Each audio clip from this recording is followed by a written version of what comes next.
Hello everyone, मैं अतुल स्वागत करता हूं आपका अपने YouTube channel study to the point पर, जहां हम लेकर आते हैं दिन भर के कुछ बेहतरीन करंट अफेयर्स जो आपकी परीक्षाओं के लिए उपयोगी सिद्ध होने वाले हैं। तो दोस्तों, करंट अफेयर्स के वीडियो को शुरू करने से पहले हम देख देते हैं आज का क्विज। जो लोग हमसे नए जुड़ रहे हैं वो जान लें कि हम पिछले 3 से 4 महीनों के 15 प्रश्नों का क्विज करते हैं, जिससे आपके रिवीजन में काफ़ी सहायता होती है। तो पहले आप उत्तर देने का प्रयास करेंगे, फिर उसके बाद हम उत्तर आपको क्रमवाइज बताएंगे। तो पहला उत्तर है, रेस्टोरेंट ऑन व्हील्स रेलवे ने सबसे पहले कहाँ खोला है?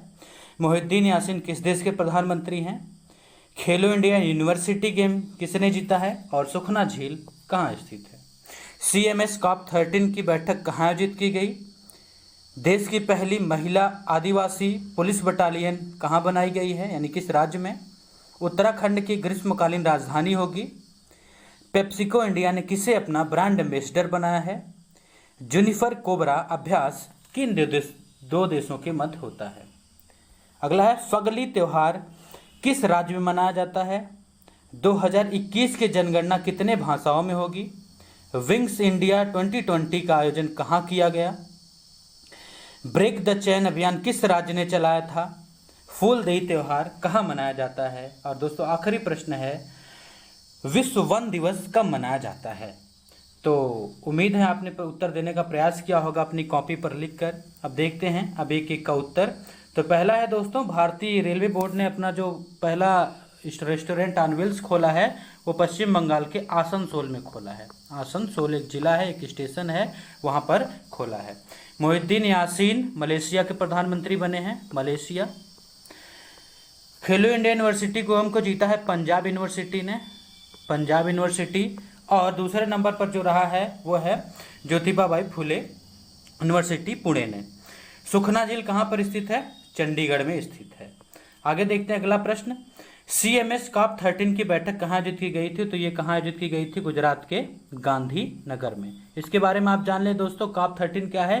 कंजर्वेशन फॉर माइग्रेटरी स्पीसीज, यानी कि प्रवासी प्रजातियों के लिए क्या है, बैठक होती है, जो इस बार गुजरात के गांधीनगर में आयोजित की गई। देश की पहली महिला पुलिस बटालियन बिहार में बनाई गई है, जिसका नाम है बिहार पुलिस स्वाभिमान वाहिनी। ये ध्यान रखेंगे, बिहार पुलिस स्वाभिमान वाहिनी पहली देश की क्या है, महिला पुलिस बटालियन है, आदिवासी।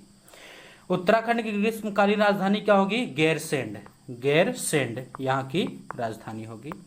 पेप्सिको इंडिया ने किसे अपना ब्रांड एम्बेसडर बनाया? तो उनका नाम है शेफाली वर्मा, शेफाली वर्मा। अब शेफाली वर्मा क्यों प्रसिद्ध हैं? क्योंकि इन्होंने सबसे कम उम्र में वुमेन ऑफ द मैच का अवार्ड जीता है और महिला T20 विश्व कप में काफी अच्छा प्रदर्शन किया था।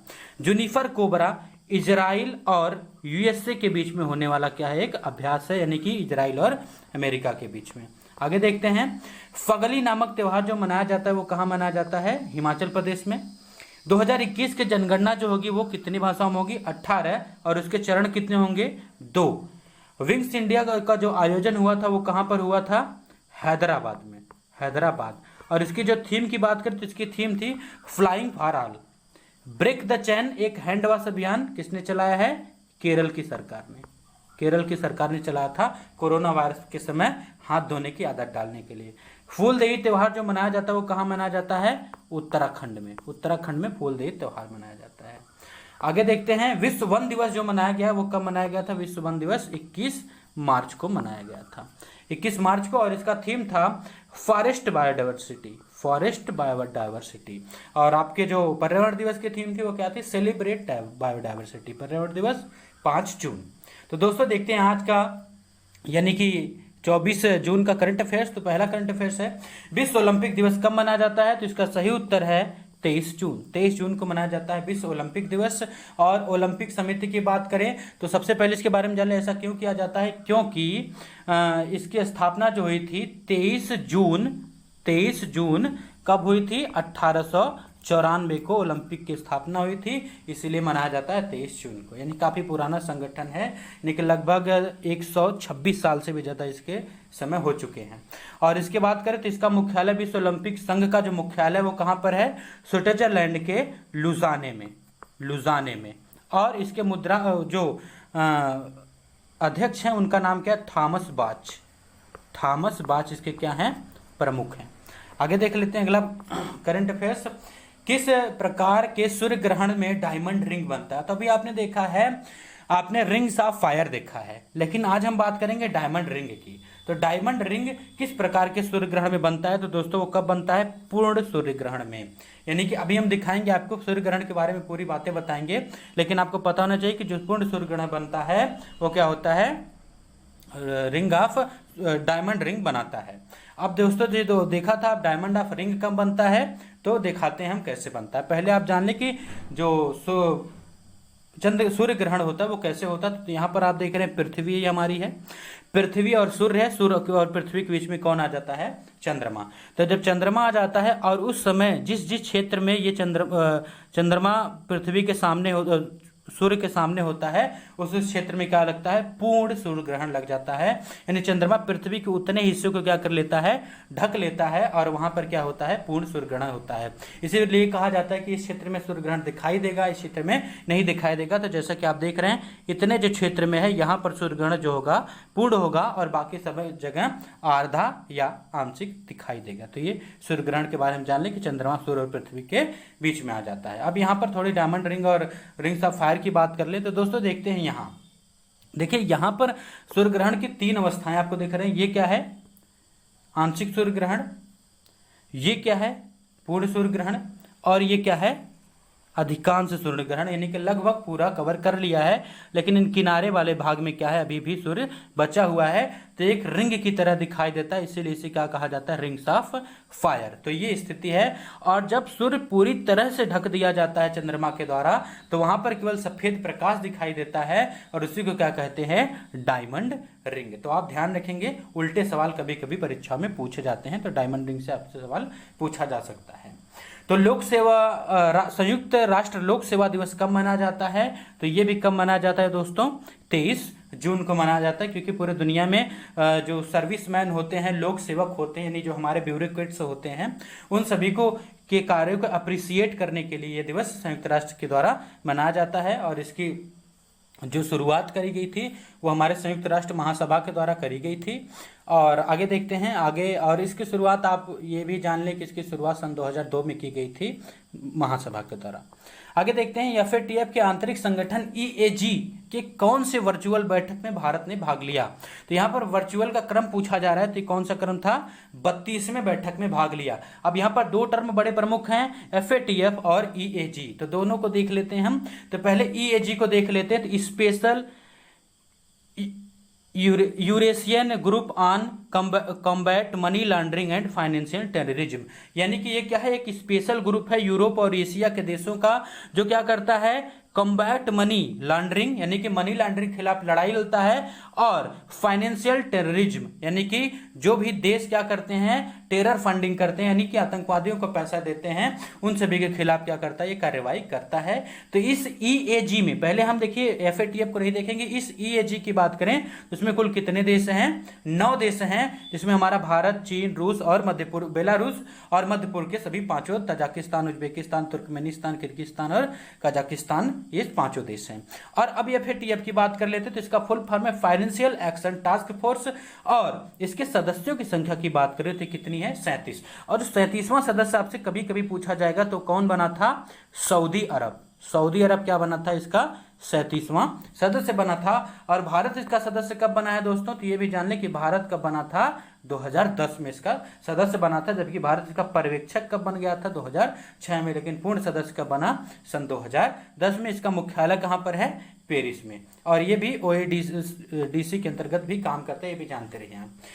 भारत चीन डोकलाम विवाद पर गठित संसदीय समिति के अध्यक्ष थे। ये काफी इंपॉर्टेंट प्रश्न है, ये आपके स्टेट PCS के लिए ज़्यादा सुटेबल प्रश्न है, जैसे आप ध्यान से देखेंगे।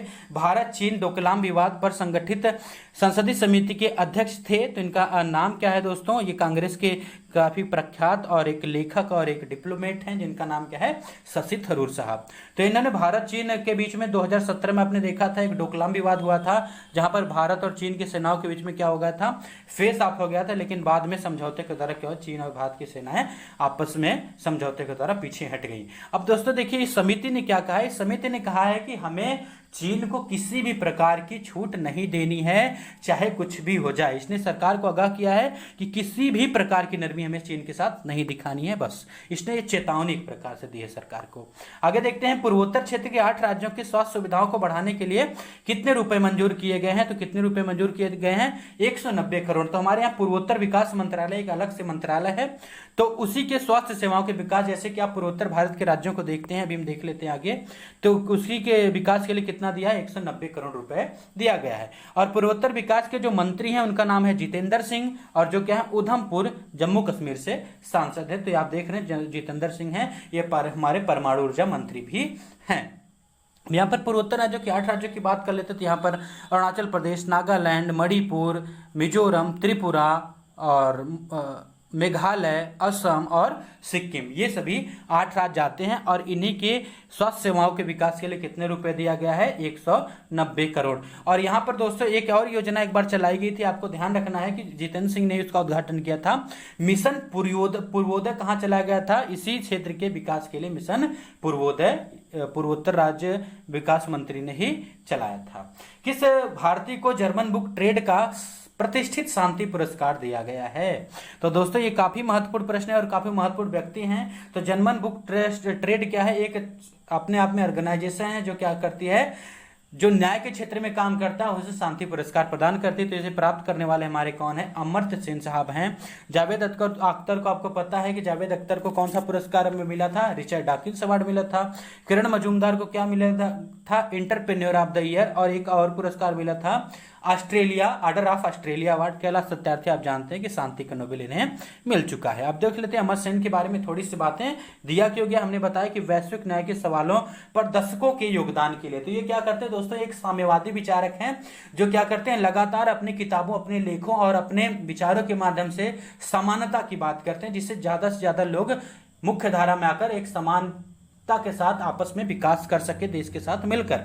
1998 में इन्हें क्या दिया गया था? नोबेल प्राइज दिया गया था। और इनकी पुस्तक का क्या नाम था?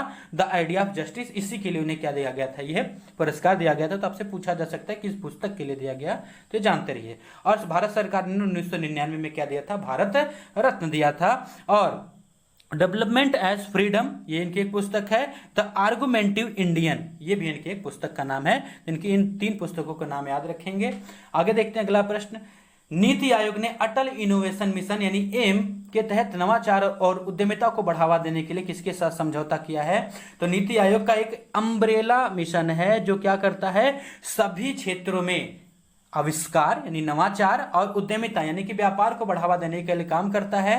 तो इसने किसके साथ किया है? कोल इंडिया लिमिटेड के साथ समझौता किया है। अब कोल इंडिया लिमिटेड का आपको पता है कि अभी अभी कोल एक्सचेंज भी हमारे देश में स्थापित किया गया, जिसमें प्राइवेट कंपनी और विदेशी कंपनियां आकर क्या कर सकती हैं, ज्यादा से ज्यादा कोयले का उत्पादन कर सकती हैं। कोयला मंत्री आपको पता है हमारे यहाँ प्रहलाद जोशी हैं। और आपको कोल इंडिया लिमिटेड के अध्यक्ष की यानी एमडी के बारे में भी पता होना चाहिए कि वो कौन है, प्रमोद अग्रवाल है। और कोल इंडिया लिमिटेड का जो मुख्यालय वो कहां पर है? कोलकाता में है, कोलकाता में है ना दोस्तों। तो चलते हैं आगे, देख लेते हैं आगे थोड़ी सी। तो यहां पर थोड़ी विवादित मुद्दा है चीन और जापान के बीच। तो ओकिनावा सोनकाकू, थोड़े कठिन नाम है, ओकिनावा सोनकाकू द्वीप समूह स्थित है।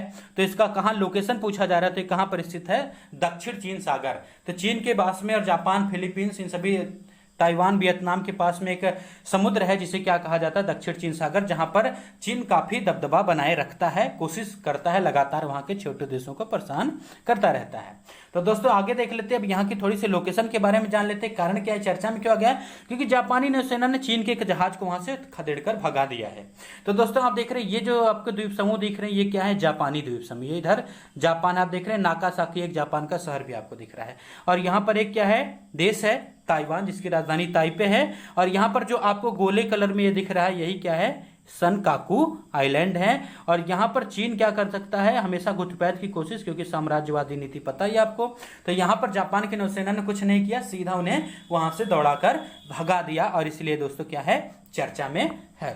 तो दोस्तों आगे देखते हैं, इंदिरा रसोई योजना किस राज्य ने शुरू करी है? तो इंदिरा रसोई योजना शुरू करने वाले राज्य का नाम है राजस्थान। तो इंदिरा रसोई इसने शुरू करी है। और इसके देखने से पहले दोस्तों एक बात और जान लें कि हमारे देश में रसोई टाइप की योजनाएं बहुत ज़्यादा चलाई गई हैं। तो सबसे पहले हम राजस्थान के बारे में देख लेते हैं, फिर उसके बाद हम रसोई योजनाओं को देखते हैं। तो राजस्थान के मुख्यमंत्री अशोक गहलोत हैं और यहाँ के राज्यपाल का नाम आप जानते हैं कलराज मिश्रा है। और यहाँ पर कुछ राष्ट्रीय उद्यान है, जिनमें से क्या है, सरिस्का राष्ट्रीय उद्यान है। दूसरा राष्ट्रीय उद्यान का नाम है केवलादेव राष्ट्रीय उद्यान। तीसरा राष्ट्रीय उद्यान है रणथंभौर। फिर उसके बाद क्या है, डेजर्ट यानी एक रेगिस्तान राष्ट्रीय उद्यान भी यहाँ पर है। और यहाँ पर एक मुकुंदरा हिल्स टाइगर रिजर्व भी है, ये भी ध्यान में रखेंगे। अब दोस्तों यहाँ पर थोड़ी सी बातें कर लें कि रसोई योजनाएं की। तो पहले आपसे पूछा जाएगा मोदी किचन किसने लॉन्च किया है, तमिलनाडु। मुख्यमंत्री दाल भात योजना झारखंड। शिव भोजन योजना महाराष्ट्र। अटल किचन हरियाणा। प्रभु रसोई उत्तर प्रदेश। ये सभी योजनाएं आपको क्या करेंगी, लोगों को सस्ते दरों पर भोजन उपलब्ध कराने का काम करेंगी। तो अब यहाँ पर राजस्थान के कुछ अन्य योजनाओं की बात कर लेते हैं। तो राजस्थान ने महात्मा गांधी जन आरोग्य योजना चला रखी है, पहली योजना। कृषि कल्याण सेस 1.6% इसने अपने यहाँ लगा लिया है। पायल जांगिड़ यहाँ की एक लड़की, इनके बारे में आप जान लें कि पायल जांगिड़ क्या है, global game changer award bill and Melinda Gates foundation के द्वारा जीतने वाली एक लड़की का नाम है, जिन्हों की बाल विवाह और लड़कियों के, छोटी लड़कियों के अधिकार के प्रति काम किया था, इसलिए इन्हें ग्लोबल गेम चेंजर अवार्ड दिया गया था। अब राजस्थान की बात करें तो ये पंजाब, हरियाणा, उत्तर प्रदेश, मध्य प्रदेश, गुजरात और पाकिस्तान के साथ क्या करता है, सीमा साझा करता है। तो दोस्तों अब ये आज का हमारा ये करंट के क्वेश्चन खत्म होते हैं, लेकिन थोड़े से हम इन न्यूज की बात कर लेते हैं। तो न्यूज में आ गया है हमारा सबसे पहले, जिसका नाम आप लेते हैं डेड मैन यानी कि अंडरटेकर ने क्या कर दिया, संन्यास की घोषणा कर दी है। तो अंडरटेकर के देश के नाम पूछा जा सकता है कि इनके देश का नाम क्या है, यूएसए के एक राज्य है टेक्सास दक्षिण में स्थित, और वहीं पर क्या है, ये इनका जन्म हुआ था और यहीं के निवासी हैं। और इनका ओरिजिनल नाम कभी कभी पूछा जा सकता है, क्योंकि कम लोग जानते हैं, उनका ओरिजिनल नाम है मार्क कैलावे। तो यहाँ पर आप ध्यान रख लें, इन्हें कभी कभी आपसे पूछा जाएगा वो कौन सा रेसलर था जिसे डेड मैन के नाम से जाना जाता था, तो उनका नाम है अंडरटेकर। आगे देखते हैं, अगली न्यूज है हमारा पीएम केयर फंड से आ रही है। तो पीएम केयर फंड से 2000 करोड़ रुपए अलॉट किए गए हैं, किसके लिए, 50,000 मेड इन इंडिया वेंटिलेटर बनाने के लिए। तो 50,000 जो मेड इन इंडिया वेंटिलेटर बनाएंगे, वो पैसा कहां से आएगा, जो हमने अपने प्रधानमंत्री राहत कोष यानी पीएम केयर फंड में जमा किया था उससे आएगा। और पीएम केयर फंड के बारे में जान लें कि क्या है, इसके मेंबर से आपसे पूछे जा सकते हैं। तो इसके मेंबर सबसे पहले कौन है, Rajnath Singh defence minister, Amit Shah home minister और फाइनेंस मिनिस्टर निर्मला सीतारमण। तो ये 4 लोग क्या हैं, इसके अध्यक्ष प्रधानमंत्री साहब थे और 3 लोग इसके क्या थे, सदस्य थे। तो यह बात को आपको याद रखना होगा। अब इसी के साथ हमारा आज का 24 तारीख का करंट अफेयर समाप्त होता है। देख लेते हैं कल के प्रश्न का उत्तर। तो संघर्ष के दौरान यौन हिंसा उन्मूलन दिवस कब मनाया जाता है, तो सभी लोगों ने लगभग सही उत्तर बताया है। तो इसका सही उत्तर क्या है दोस्तों, 19 जून को। अब इसके थीम की बात कर लें, तो इसकी थीम क्या है दोस्तों, इसकी थीम है वुमेन आर नॉट ए की ऑफ वुमेन आर ए की of peace not a weapon of war, यानी कि महिलाएं जो हैं वो शांति की कुंजी हैं, न कि युद्ध के समय की हथियार। तो दोस्तों ये आपको ध्यान रखना होगा। चलिए आगे देखते हैं आज का प्रश्न, और आप हमें कमेंट बॉक्स में इसका उत्तर देंगे। तो सत्यम हवा पोर्टल किस मंत्रालय ने लॉन्च किया है, तो ये आज का आपका प्रश्न है। इसी के साथ हमारा सेशन समाप्त होता है। मिलते हैं 25 जून के करंट अफेयर्स के साथ। तब तक के लिए नमस्कार, टेक केयर, बाय बाय।